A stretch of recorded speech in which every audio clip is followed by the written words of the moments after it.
Quote, "Whoever is seeking to answer the question of what the philosopher's educator can mean in our time has to contest this view, which is very widespread and is propagated in our universities. He must declare it is a downright scandal that such nauseating, idolatrous flattery can be rendered to our time by supposedly thinking and honorable men. A proof that one no longer has the slightest notion how different the seriousness of philosophy is from the seriousness of a newspaper. Such men have lost the last remnant not only of a philosophical but also of a religious mode of thinking, and in their place have acquired not even optimism, but journalism, the spirit and spiritlessness of our day and our daily papers. Every philosophy which believes that the problem of existence is touched on, not to say solved, by a political event is a joke and pseudo-philosophy. Many states have been founded since the world began. This is an old story. How should a political innovation suffice to turn men once and for all into contented inhabitants of the earth?" Friedrich Wilhelm Nietzsche, Schopenhauer's educator. Hello, and welcome to Every Trivial Fact. I'm your host, my name is Noah, and this is a follow-up on the first episode of the podcast, where my dad tells a story about the United States' use of sarin gas in Vietnam. Now, he told the story somewhat casually, and even in the moment I knew it was something bigger.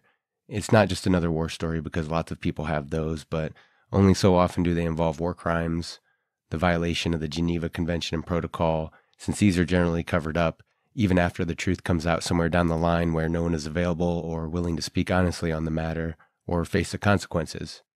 I'm not a journalist, and these days that word might as well be an insult, but I did some quick research, meaning I Googled the story, and it happened that a few news rags reported on this back in the late 1990s, but nothing ever came of it. It turns out, CNN, the American cable news network, was one of those media rags that published the allegations based on interviews with soldiers, officers, collected information, though the story and usage of sarin gas they reported is actually different from the stories my father told. So this was a different story on the same issue.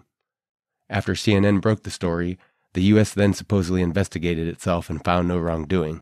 The Pentagon denied the allegations, because of course they did. But is anyone surprised to hear that even in 1998, CNN were still a bunch of hacks? They retracted the story after the Pentagon denied the matters, because even back then, they were spineless worms, more interested in image and ratings than they were interested in the truth. That was around the time the American news media was already slipping away from their old muckraking, where they at least sometimes informed the public. But the old model gave way to a new fever pitch of 24/7 news that banked on agitating and antagonizing people, rather than giving them crucial information. Good journalism has always been more rare than Americans imagine, but this problem would only be compounded as time went on, as the competition of the internet changed all marketing and political agendas. But it wasn't until 9/11 that these news hacks really hit their stride of exploiting people's fear on a daily basis. But the corporate media's political agenda and tactics still wouldn't crystallize for another decade or so. Now, no one should be surprised, and that reality has slowly been catching up with CNN. They've been falling behind in the news ratings lately, and they've had scandal after scandal involving everyone from their president who had to resign, to their marketing department, to their quote-unquote news anchors. But in recent years, after decades of lies, hoaxes, and countless lawsuits to boot, their fear-mongering and partisan hackery only gets them so far. Even being allied with the larger conglomerate of general corporate media, Hollywood, our billionaire cast, and their Democratic Party, it's not enough to save CNN from the fact that the American people aren't as interested in the crap that CNN is selling. You can only lie to, berate, and belittle a people so much before even the dumber members of society begin to catch on. This is a step in the right direction for people who also play their part in this, as media junkies and addicts who can't put their phones down, or think beyond the immediate day-to-day political games. But this is understandable, since Americans generally know what's on the line here, hence American politics and behavior the last decade. But this is always the problem when people wait this far into their lives to begin attempting to think for themselves, or concern themselves with a serious moral education. The fear of the herd is not a virtue. CNN isn't dead yet, but the death of one parasitic legacy news corporation who exploits people's attention is a good start. Yet, like the radio broadcast that played incessantly during the Rwandan genocide, the rest of the corporate media's feeding frenzy will continue. They love disaster. The pandemic and political problems in the U.S. have been a boon to our corporate press. They have their people and their disaster to exploit. They have their victims and they have their ammo. The public has their willingness, their need, and their abuser. As America continues to fall apart, the corporate press profits off the death and misery, so to keep people's attention in a fierce market, where attention is the currency, They need to beat the war drums faster, further divide the country, and encourage people in their neuroticism. When people are afraid, they aren't rational, they're easier to manipulate and control. Nietzsche wrote, "All lack of intellectuality, all vulgarity arises out of the inability to resist a stimulus. One must respond or react. Every impulse is indulged. In many cases, such necessary action is already a sign of morbidity, of decline, and a symptom of exhaustion. Almost everything that coarse popular language characterizes as vicious is merely that physiological inability to refrain from reacting." End quote. And the news media reacts, and people react to the corporate media's deception and their agenda, that of a ruling class and their manipulation. But let me address something before I go on. Anyone listening might wonder, well, why does this story matter? Vietnam was a long time ago, and for most modern people, it might as well be ancient history, given that today is usually down the memory hole before tomorrow even arrives. We haven't even kept up with the lies and atrocities of the last few decades, so why should anyone care? More so, how is this a topic for a podcast, or what's the entertainment value? And the answer is, in a very real sense, no one does care, and it's not entertaining, and this is not a good use of your time if you're just looking for content to waste your time, some noise to fill the air, or something to distract or entertain you. But it's a good question. Why should we care? And just what should we care about? Why does it matter that the congressional industrial military complex has become a hollowed-out tool for a select group of parasitic leadership castes at the top of the American society? Why should we care that the corporate elite of America use and wear the corporate press like a skin suit? Why does it matter that a government squanders its people and its resources, or that our news agencies are just not reliable, too spineless to hold the American government to account for any of its actions anymore? And we could ask, what's the big deal anyway? It's just one lie. It's just another lie. What's one more lie in an empire of lies ruled by liars? Who can even really keep up anymore? But as Nietzsche demonstrates, it doesn't matter where you begin.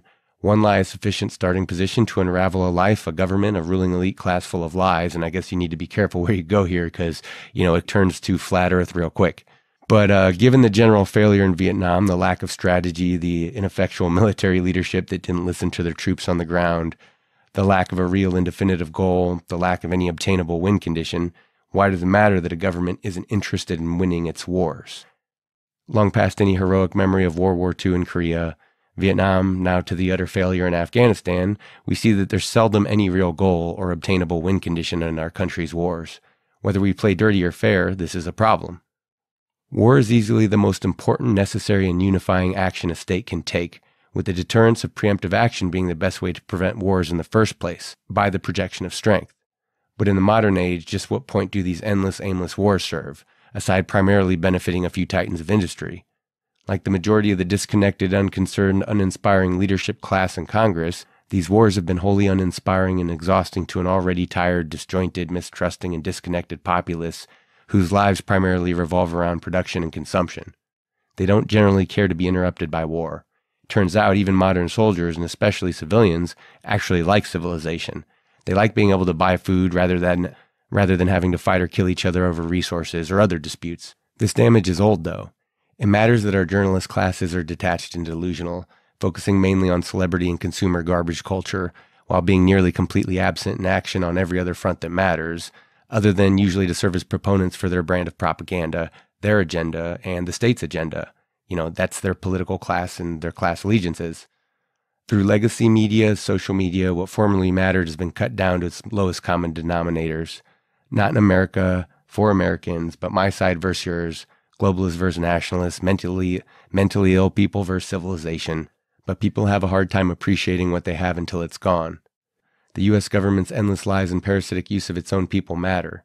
It matters that there's little to no trust between people and people, and it matters that there's little to no trust from people and their own public and private institutions, including government. Because a people who don't share food and space, a people who don't share culture and a coherent story, a people with no unity are ghosts in the wind. They're the kind of people and nation that we study throughout history and we say, wow, look at what they had, look at what they did, and now they're gone. And if we can't trust our public and private institutions, if everything is a lie as bad as everyone tends to say it is, then we don't in fact have much of a civilization left. And when what's left is seen as the property of a handful of elites who agrees that this world is their little playground to manipulate, we see another nail in the coffin. Yet what we do retain is the misery of the civilizational machine, with no one being around to justify it, sanctify it, or say, despite all the pain inherent to civilization, that it's still a good thing. We've expended any goodwill produced by those of the past, and only resentment seems to remain. What we have then are a disparate people, most of them with no safety net or recourse, with no connection or responsibility to another, with no conception of the real meaning and matters of the larger civilizational, with the larger machine. This is to say, without better education on these matters and without its corrective mechanisms in thought and behavior in people and in media, without a value system that people actually uphold, this civilization is just a hollow shell. It's the machinery that's slowly breaking down. Maybe one day in the future anthropologists will study us and say, look at these Philistines. The people who thought they were the most cultured turned out to be the greatest enemies of culture. The people who considered themselves civilized were very hateful and nasty. They at least pretended to be civilized in some ways, but that wasn't enough to save them. Look how dysfunctional they were. Look how much they lied, cheated, and stole. Look at how little they cared for one another, even when it came to their own family and friends. And still they'll marvel. Look at their technology. Look at their potential. Look at their hungry consumption and production. But even all that wasn't enough to save them. Just who were these ghosts? Well, they had a story. It seems they worshipped a god who was a man. This Spider-Man, they say. He was a real superhero. But our art and its various productions can only cover for so much of the machinery and its ugliness. It can only justify or refute the matters at hand, but art means nothing in the rubble. There is no art without an audience. All this is part of the rotten decay in the American culture, but maybe that's just late-stage capitalism in an empire in decline. A people cut off from not just their own production, but the real cost, price, and pain of their consumption. The tendency seems to be to just milk every person and price and service for every last greedy penny. As Nietzsche writes, quote, that individuals behave as though they knew nothing of these anxieties does not mislead us. Their restlessness reveals how well they know of them. They think with a precipitancy and with an exclusive preoccupation with themselves never before encountered in man. They build and plant for their own day alone, and the pursuit of happiness is never greater than when it has to be caught today or tomorrow, because perhaps by the day after tomorrow there will be no more hunting at all. And I guess we can tune in to tune out, to busy ourselves and consume ourselves and entertain ourselves right up until it blows up in our face and we can't consume any longer, as it has the last few years in our world pandemic and political turmoil. But what people don't seem to understand at all is that this is centuries and millennia in the making. These deep-seated and age-old problems in America caught people off guard precisely because we are quite a remedial and childlike people. Our roots are recent and shallow for most, and this goes for many at the top as well as the bottom. Everyone being wired into their own little survival trips of production and consumption, were unaware and unheeding of what was simultaneously bubbling and stewing from the top and the bottom. But why? They failed to do any real accounting. They did not use the real weights and measures, and they blindly took others' assurances and words for granted, which is to say, no, what's been happening in America are just some of the debts coming due, and the real payments haven't even begun. In America, we've seen a drop in life expectancy, an increase in addiction and suicide, a wild rise in the amount of our homeless people, and of course, there's the forever expansion of our prison system. But do people ask why we have such a large prison system? Do we just have that many, let's say, bad people, criminals? Well, what of their family, their teachers, their friends, their culture, their father, their mother? Were they also bad, or were they just missing in action? Were they present at all? Family dysfunction and abuse is far more common than any American realizes. I don't say that to justify criminals in their behavior, nor to make victims of people or pity them. Only to say they're quite easy to understand, especially when you realize the criminal mentality is the closest thing to the government's mentality. What's collateral damage? Or serves you right, you asked for it, you deserved it, or even you were in the wrong place at the wrong time. Did I do something illegal? No, of course I didn't. I'm innocent. Just ask CNN. And for everyone, the cost of life continues to rise higher while wages mostly stagnate, and then there's the pain of the human cost in general, that no one can actually measure. How much people suffer to both produce and consume one another's labor. Civilization is already many systems of pain, and it always has been. All our early Greek philosophers knew this. There were prices and costs and consequences, and that has never changed. In comparison, postmodern ideals and theories are not new or novel, but quite archaic, and not even sophisticated or realistic in its assessment of human nature, especially because it's generally wielded by upper classes who don't in fact know the limitation of those below their caste of college liberal fungus. But that's never stopped bad leaders from exploiting people for their cause. Yet the liberals aren't wrong to ask, well, why do a few people have everything, control most everything, and most people have little to nothing and have little to no power. And here we are. The safety mechanisms are broke. Any semblance of normalcy goes out the window, and many problems are predicated on a resentful people's mistrust of one another and their government. Yet the government, being primarily a source of misery for most men for most all of history, is still somehow the answer to the statist, the authoritarian, the modern liberal, who's not in fact a liberal or a Democrat or even a classic liberal or progressive, but some sort of creature that has been bent and stooped and crushed over time into some slavering imitation of man, a man who does not even understand the state instinct at work inside them, and this is what makes them so dangerous. The new American liberal is not a liberal, but a new left, an authoritarian. This is how the term useful idiot arises. One caste, one class believes the government and the nation state is their sole right, their salvation, their power, and those above them, who also believe the same things, but who actually have the power to act on it, exploit those beneath them who, in their weakness and fear, in their resentment and mistrust, are all too happy to cede power, to be told what they want to hear, and then to wholly identify with the image and the ideal that emerges. But such fallacies of idealism are ancient. There are reasons why the Greek word utopia means a fantasy.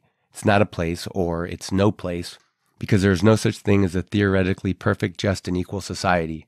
This new liberal seems to think the worst thing a person can do is say a word, an offensive word. But what's worse in terms of cost? A word, a thought, or an action? How can we ever come to agreements or compromise without actually speaking to one another? How do we resolve conflicts if we can't speak to one another? This is where it should become clearer that this new liberal isn't really interested in civility or being a citizen with fellow citizens. They're not interested in civilization. So is the person who says a word the worst offender, or is it the person who attacks and destroys people over what they say? Who is the actual violent bigot here? Americans serve time in jail for all manners of predatory behavior like rape and murder, and then they're released. Yet language, not behavior, is what's to be policed the most? It's because liberals don't actually mind violent behavior because it's what they use to further their ideological crusade. Their pretense to offense over language is simply the moral facade they use to cover the fact that they're a weak, fearful, and tiny people who in fact feel powerless, and this is also what makes them dangerous. They don't understand art, they can't create art beyond propaganda, and they hate art, they attack art. Not understanding people and their suffering, they also attack people too, once more, under the pretense of being good people. But how can you tell? Aside the ugly sort of consciousness they process and possess and express, aside the hatred the American liberal spouts on a daily basis, it comes out in their actions. Rather than trying to educate people or ennoble culture, they instead see their role as that of the modern herd's policemen. They protest too much and it's suspicious. Go figure that the people who say they supposedly hate the police are a new police force that have closed ranks and taken form. The corporate media is complicit in their attack on people, civility, and the basic concept of civilization itself. The corporate press has become a state agency, an enforcer of these new liberal police in their own right. Yet for all the modern liberal insanity which passes itself off as sophisticated, it is largely an unworkable mess of unarticulated assumptions and infantile wish fantasies. Modern liberal ideology is a mess of pre-civilizational garbage that was inevitably born, not from the outside, but from the inside of our own empire of lies. These attacks on America aren't new, novel, or unheard of, but were inevitable, given the course and trajectory of the country, even before those first Europeans came here to escape themselves and their fellow repressive Europeans. But repression, like production and consumption, also has its price, and it can be quite explosive. When one has no handle on a value system to live by, when one doesn't see one in others either, when one has no sense of the truth, and by truth I mean the harmful truth, then one has no understanding of the unavoidable pain and misery of civilization, including its infighting. A plant with shallow roots is easily destabilized. It falls, collapses, it's blown away by the wind, and a people without deep cultural roots are easily manipulated. It's easy for one lie to be replaced by another, or be heaped upon one another, and this just compounds the problems. Systems of production are all systems of pain, and it isn't so easy to justify these things when you see and understand that pain goes into the human cost. But all this means even less when it slowly churns to a halt, or exists without context to not just culture, but the nature of its civilization, because an empire of lies, theories, and hopeful wishes is not a civilization. It's a house of cards. The American people are sovereign citizens of a state, but it doesn't mean anything if there are no boundaries, no borders, no trust, no respect. Citizenship and its benefits are actually quite rare in the ancient world as much as the modern one. When it comes to the politically obsessed individual, the true believers often know they are being manipulated, but feel power in their deputization, for they, formerly feeling powerless, now have power. Now it's their turn to dictate how people should speak, think, act, and live. Yet many believers are blind followers, and the uneducated alike. They can't and don't realize that postmodern conclusions and theories are largely pre-modern trash ideas, bloody bits of resentment out of the cave ages. But how do you convince people to hunt with stonehead arrows when they already have AR-15s? How do you tell them to turn the TV off because cloud watching is still more stimulating? How do you convince them that politeness, civility, kindness, and consideration of even those you disagree with are all bad? How do you convince people that their friends, neighbors, and family are all enemies? Answer: you lie. You lie, you lie, and you lie some more. You encourage resentment and hatred predicated on fear. People are more impulsive this way. They don't think or act, they just react. This is the corporate media's genius. Whether it's the Patriot Act or lying about the presidential candidate and all the other hoaxes, problems, and atrocities have been ignored, you can then create a problem, convince the people of the problem, ensure them there is no action but to charge straight ahead in this fashion and listen to your answers. Don't think, don't reflect, just react. Just do as you're told. And what's a few more lies? We can afford these too, right? Like the national debt, let the misery and pain belong to the children of the future, and if anyone asks, well, la la la, we can't hear you. We're supposedly a serious people, but we can't be bothered with serious questions or serious thoughts on these serious matters. The lives and well-being of a nation and its people. It's not just a matter of our history and ancestors or the present, but also the future of our children. The liberal may denounce foreign wars, yet they're happy to start one on their own soil. Is anyone beginning to see a problem here?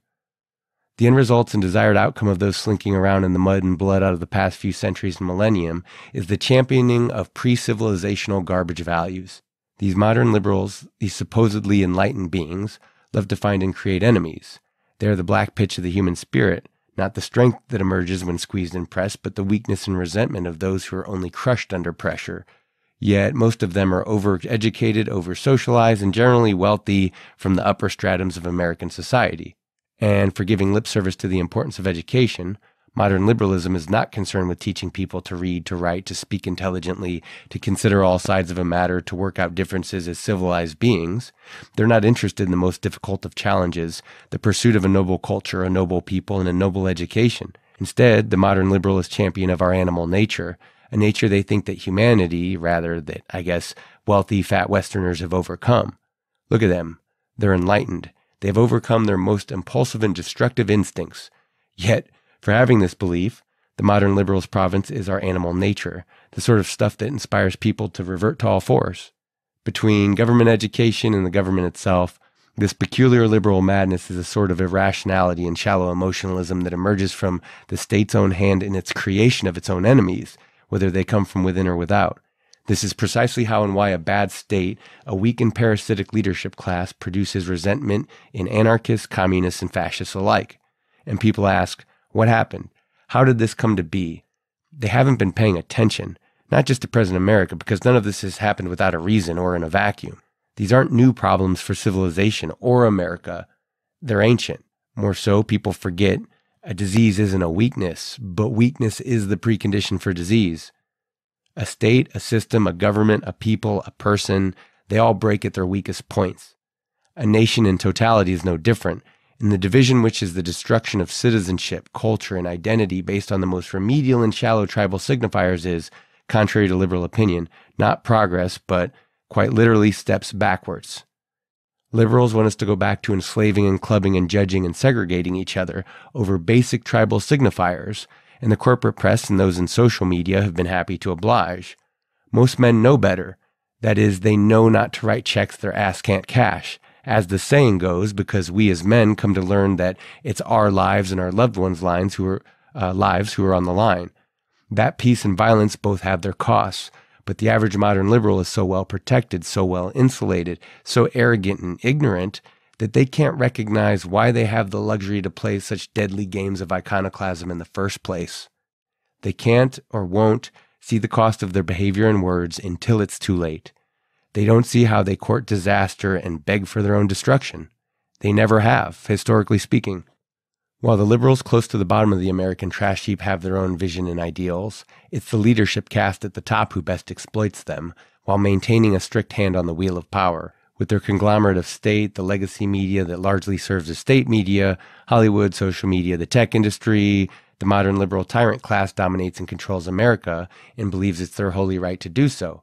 People are just pawns on a chessboard, or they're like a block of wood to just be carved at your leisure. And who are the rest of Americans? As our politicians call them, generally they're the dregs, the deplorables. You would think they're talking about foreign invaders or terrorists, but they're in fact talking about the working class, the same working class that makes the lives of wealthy Americans possible in the first place. But anyone can be a deplorable until you need them to fix your toilet or build you a mansion or a casino or a tower. And none of these Philistines at the top or bottom truly asks, what actually unites people and allows them to occupy the same space, without committing violence?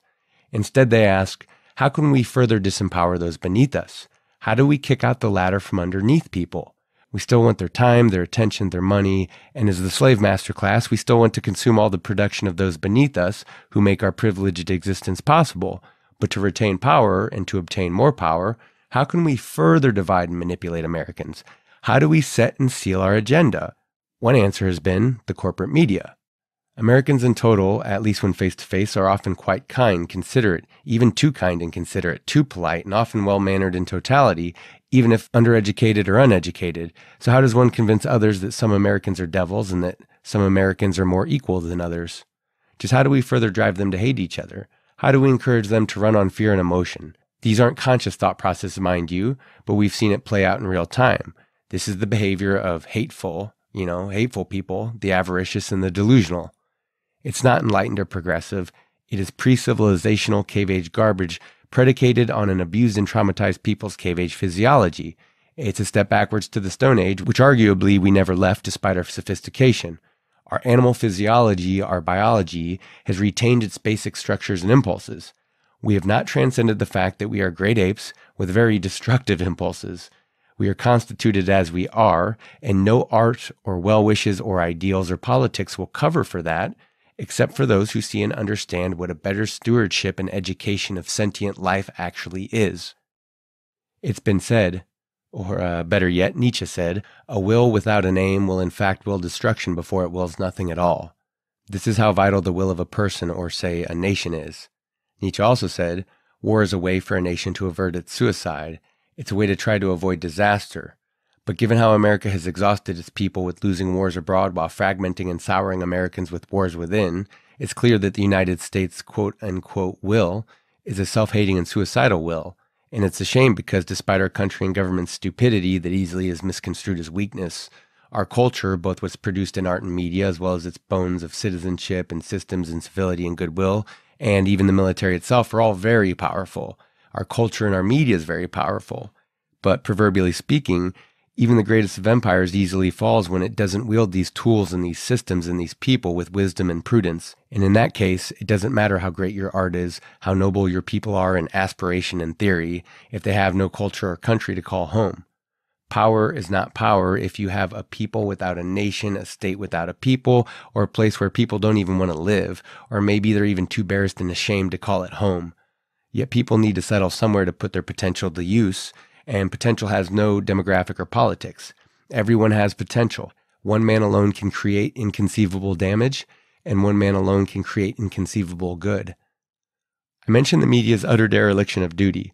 It's clear from years of doublespeak and propaganda, the garbage they do cover and the crucial information they fail to convey, or worse, that they hide, for the government, that they're not interested in actually helping the American people. The American media has in fact been instrumental in attacking and destroying many Americans' lives, from individuals to small businesses and organizations.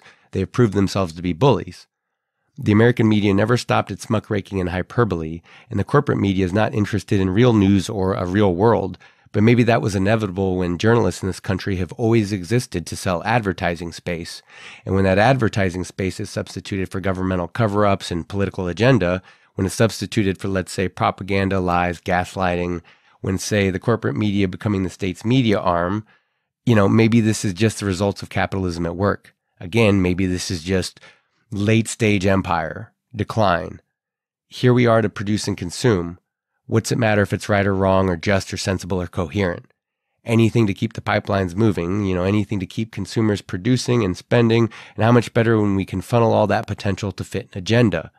We can't disrupt ourselves too much or with every single failure and lie. But again, what does the world's strongest empire mean if it's coming apart at the seams, when our institutions are all suspicious and everything becomes just another lie? What's another propagandist talking point for our excess of useless scholars, our fat professors, and, our other leisure classes? It's not just the media. Our government education, through the government itself, also sells a peculiar brand of modern justice, and it's here that the state education system, the corporate press, the tech industry, and all the largest money businesses in America align. Consumption of people and their labor branded with the most shallow notion of moral responsibility, a cheap emotionalism because words are cheap and actions are expensive. These modern brands of moralism, these tumorous outgrowths of Christian morals, such as being quote-unquote woke, are utter fabrications, a total farce. This does not serve the American people, least of all the poor and the disenfranchised as they claim. Rather, this larger conglomerate of mass forces primarily serves the state and a few others outside of it. The modern liberal helps the United States government control and manipulate people through fear and deceit. Many people involved know they are in fact lying, but as with all cold wars that precede a hot war, as tyrants and genocidal resentful people tend to think, the cracking of a few eggs is always necessary to realize their idealistic fantasies and dreams of some perfect state. But where do the perfect people even come from to make said future state perfect and possible? The corporate classes follow suit simply because it's bad for business to not be sheep, to not follow every fad and trend. Better to do what the mob says because the state they're trying to build is no less dangerous, rapacious, and destructive than the mob itself. This is how media, the corporate world, and everyone in between leverages blame and avoids responsibility while acting out a sort of medieval penance to demonstrate a solidarity, one that is once more, in the great capitalist tradition, only concerned with its branding, its profits at any cost. All this grandstanding, all this public weeping and praying is a lie to cover for individual guilty consciences, generally wealthy white liberals who retain a superiority complex to cover for their own neuroses, including, strangely enough, an inferiority complex. What they're trying to assure is not justice, but their own survival in this new emerging state and world order. More lies, a covering for the rot, decay, and fungus of the leadership business classes. Remember, weakness is the precondition for disease. By the time a weakness reveals itself, by the time a sickness arises, it's already too late, and there's only stopgaps in suffering and damage from there, and hopefully you and I and we will all survive. All this is to say, these things matter. America's image, its uglier reality, as well as the power it projects, matters in the world. It matters what a people see, think, and say of themselves. And like the soldiers, it's important they have faith and put stock in their leadership and their government. But this requires action. It's not talk. It's not theory. It's a deadly, serious mission. While the soldiers' real business is their brotherhood, the guy next to them watching their back, it's important that the world's largest military complex isn't just a mercenary crew to serve a few titans of industry in the congressional industrial military complex. It matters because a people's will matters, their expression matters, their way of life matters, even if it all falls short of their own ideals, and even if those ideals are also impossible. But when has this theoretical perfect man ever been a realistic measuring stick? Or what about the perfect civilization? More so, what is the perfect man, the enlightened man, the ironically speaking quote-unquote woke man? He's a fabrication, a fantasy, like I said. He is a lie, his state is a lie, his business is a lie, and his assumptions of moral superiority are also a lie. Projecting one's own pain and fear and resentment on others, and masking it with guilt and pity and concern for the poor and weak and stupid is not strength or justice or morality, though it does speak to the psychic disturbance and cognitive dissonance in the average American. It's all just a return to the mean, a step backwards. We are creatures with the past, and there's no escaping the trauma, but that doesn't mean we encourage cave-age thinking and behavior in one another. And if your state, your education system, and corporations are riddled with liars and built on lies, then it's another empty husk and an empire ready to come down. It means the civilization we've built means nothing. It's a little more than ugly machinery that doesn't even have the will to give itself a look in the mirror anymore. Everyone wants to stare into the malignancy, even our artists and their endless complaints and criticisms, but few actually care to ask, how do we even begin to bridge these divides and heal these wounds? It seems once the puppet show starts, there's no stopping it until all the acts play out. Now, I'm not so naive to say the point of civilization is to make people happy. That was an afterthought of the human experience, a luxury, and a fundamental question in religion no matter what culture one looks at. For the religious thinker and seeker and sage is not a question of happiness, and civilization has always been painful to men and women alike. and civilizations have always been about the consolidation of power, especially the power of production and consumption, generally through slavery. Civilizations and states from past to present have only been able to exist with a wide-based pyramid of slaves at the bottom to support a few people up top, who engage in the majority of consumption of the workers and their labor. I mentioned earlier that one person has a potential to do a lot of harm or a lot of good. The artist comes to mind here. Civilization formed to protect its own interest in survival, which has meant happiness has always been an afterthought. We evolved to survive and function, not necessarily to work together or be happy, but civilizational growing pains have proved that yes, our vision has expanded, and that the artist remains instrumental in these affairs. But what do you do when even your artist become lost in the autoimmune response of a sick people in a sick state overreacting to itself? It's like a doctor misdiagnosing a disease. Not only do you begin to treat the wrong disease, you also lose precious time in treating the correct one. An attack on culture is in fact an attack on people. This includes their shared linguistics and mental space they occupy, but also the structures and education of the liquid fray of consciousness, as well as the physical spaces, the buildings, the houses, and physical structures we share. Culture isn't abstract, it's concrete. It's not theoretical, it's natural. Culture isn't just our ideals and their expression, but their systems in the physical domains, the places we occupy and share with one another. Culture isn't just safety in our defense of our systems, but also the necessities of their proper function. I bring this up to say, what's going on in the United States of America has been called a culture war, but I don't see how it's not in fact a civil war, especially because the demonization, deconstruction, and dismantling of a people, their identity, their values, their cultural institutions, an attack on their right to exist, think, speak, and live as they do, always precedes the destruction of their physical body. First and foremost is always the attack on shared language, making illegal not just certain ideas, words, thoughts, and beliefs, but often entire languages themselves. History is filled with this sort of repression and warfare. And all of this has been to say, a people and their ideals, no matter how old, grand, or new, mean nothing if people can't or won't live up to them, and no amount of lies, rationalizations, and justifications will ever make a lie into the truth.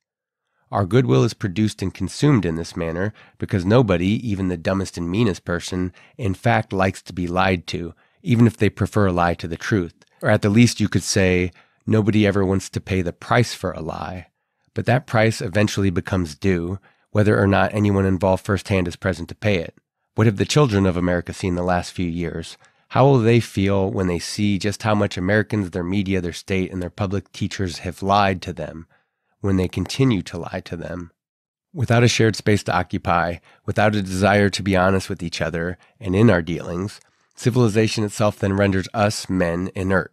We otherwise render our existence pointless, meaningless. There's otherwise no connection or need of connection. Everything is transactional, out of context and out of cultural substrate. Our existence then has no bearing on place and time, and we become shallow, know-nothing creatures. We lose sight of past, present, and future, if it can be said that we've ever seen them at all. And congratulations, everyone can be a little king with a little crown in an empty kingdom. Yes, everyone has their own agenda, especially the corporate press.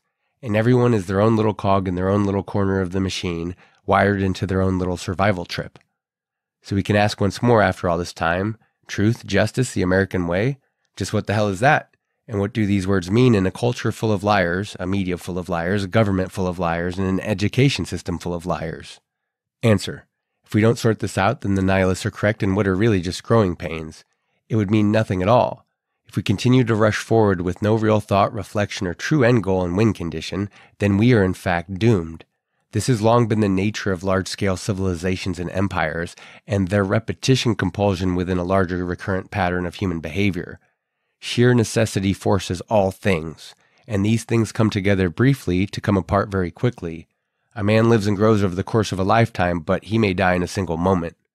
To blindly charge forward under pretenses and assumptions of superiority is pure vanity, and arrogance precedes Nemesis's reckoning. And if and when America really dies, it must be said for posterity's sake that this was all seen, known, and perfectly understood. There were some people who understood it all too well. And it wasn't just the cruelty and deception of the state that killed America, nor is the state solely to blame for the blindness of large herds of people and their morality. Rather, it's also the people. The cruelty of the people, and being too embarrassed of their own exploitative lifestyle that has made Americans the most privileged and protected class of people to ever exist in human history, is clear that the modern liberal cannot stand their own reflection. It's why they can't see themselves. And it is they who extend their death wish to all of us. If America wants to die, then maybe there's nothing anyone can do to stop it. Maybe this is justice. Telling people what they want to hear, appeasing their feelings for revenge, and giving people what they want, no matter how well they mask their sick and sundry motives. So I ask once more, what does it matter? Why does any of this matter? Because there is no beauty in the rubble, and war isn't as glamorous as civilians pretend it to be. What the hell would they know anyhow? How would they even know that their wars aren't lies? But don't ask CNN about this. And here's an appeal to the American values of the lowest common denominators: pragmatism, utilitarianism, exploitation of cheap labor and resources. This all matters because there is no production and consumption without a people to produce and consume. There's no point or purpose to a nation and its purported values and ideals if there's nobody there to embody them, if there's nobody home. But maybe this is just the future. Maybe this is how we arrive at Big Brother's Brave New World. A miserable, repressive, and hateful people, in fact, need an even more miserable, repressive, and hateful state to control them. For public health, of course. For everyone's best interests. That's always the excuse for tyranny of fearful and weak people, especially when they get power, isn't it? I began this recording with a quotation from Nietzsche, and will end the same. This excerpt is also from Schopenhauer's Educator, written in 1874. Quote, "Now, how does the philosopher view the culture of our time? Very differently, to be sure, from how it is viewed by those professors of philosophy who are so well contented with their new state. When he thinks of the haste and hurry now universal, or the increasing velocity of life, of the cessation of all contemplativeness and simplicity, he almost thinks that what he is seeing are the symptoms of a total extermination and uprooting of culture. The waters of religion are ebbing away and leaving behind swamps or stagnant pools. The nations are again drawing away from one another in the most hostile fashion and long to tear each other to pieces. The sciences, pursued without any restraint and in a spirit of the blindest laissez-faire, are shattering and dissolving all firmly held belief. The educated classes and states are being swept along by a hugely contemptible money economy. The world has never been more worldly, never poorer in love and goodness. The educated classes are no longer lighthouses or refuges in the midst of this turmoil of secularization. They themselves grow daily more restless, thoughtless, and loveless. Everything, contemporary art and science included, serves the coming barbarism. The cultured man has degenerated to the greatest enemy of culture, for he wants lyingly to deny the existence of the universal sickness, and thus obstructs the physicians. They become incensed, these poor wretches, whenever one speaks of their weakness and resists their pernicious lying spirit. They would dearly like to make us believe that of all the centuries theirs has borne the prize away, and they shake with artificial merriment. Their way of hypocritically simulating happiness sometimes has something touching about it, because their happiness is something so completely incomprehensible. One does not even feel like asking them what Tannhauser asked Bitterwolf. Quote, "What then, poor man, have you enjoyed?" That's it. Take care of yourselves and your loved ones out there. See you next time.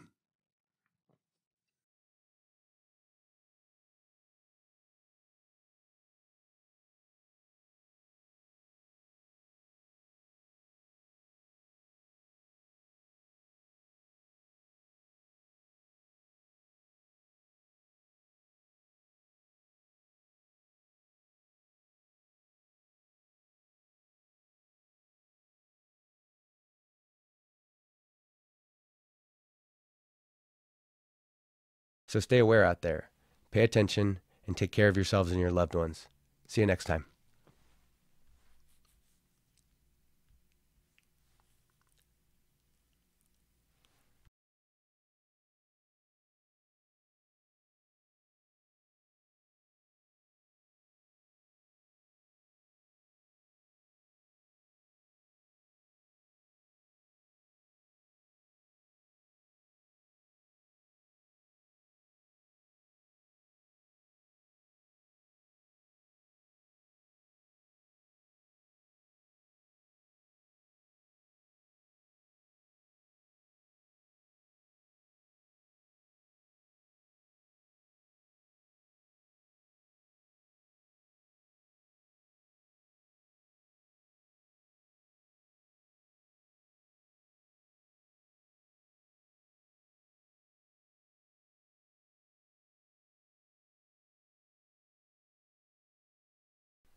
Episode 2, Room Tone.